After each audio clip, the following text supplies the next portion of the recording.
A lot of people have been wondering about the current state of the WWE wellness system. And since day one, a lot of people have questioned if there was an AEW wellness system. Should wrestling companies test for all these drugs? Do you think that's inside the purview of what a wrestling promotion or a promoter should do? Or what are your thoughts on that? It was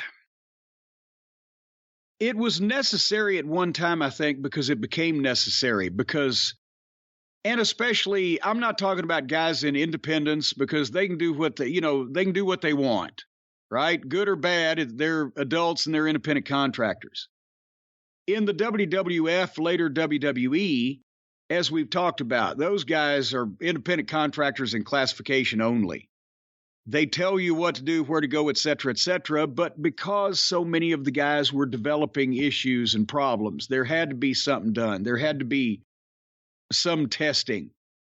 And for a while, at least while I was there in the 90s, they appeared to be somewhat serious. They even tested me when I came in just managing, Yoko for TVs. Oh, you got to do so. I take the thing and go in the bathroom. The guy's following me. I'm like, what are you doing? He's like, I've got to watch you. Now, that was a new one on me. I'd had a few drug tests in different places, but I said, I don't know you. And unless you're a sexy girl that's going to do a variety of attractive things, I'm probably not going to let you watch me piss, pal. And so they, well, you got to do it as well. I don't really have to goddamn do it. And Jerry Briscoe's in here, come in here with me. And he fucking went in the bathroom with me. He said, I'm a official or whatever the fuck. And he stood outside the stall and whistled. But, the guys that had problems, and in the WWE and in WCW at that time, when they were during the Attitude Era, when they were actually making money and guys had issues.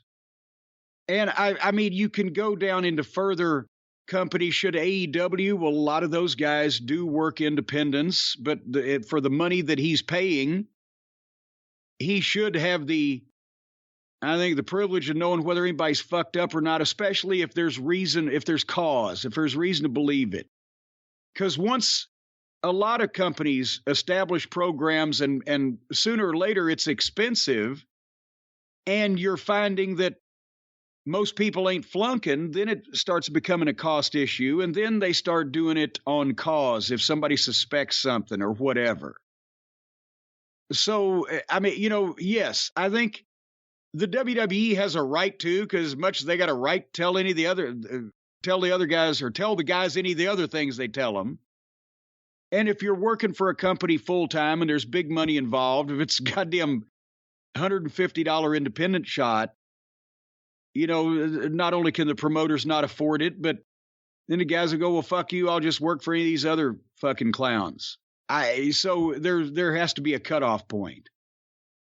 But do most of the wrestlers take drugs anymore, or do they all play video games and watch Japanese tapes?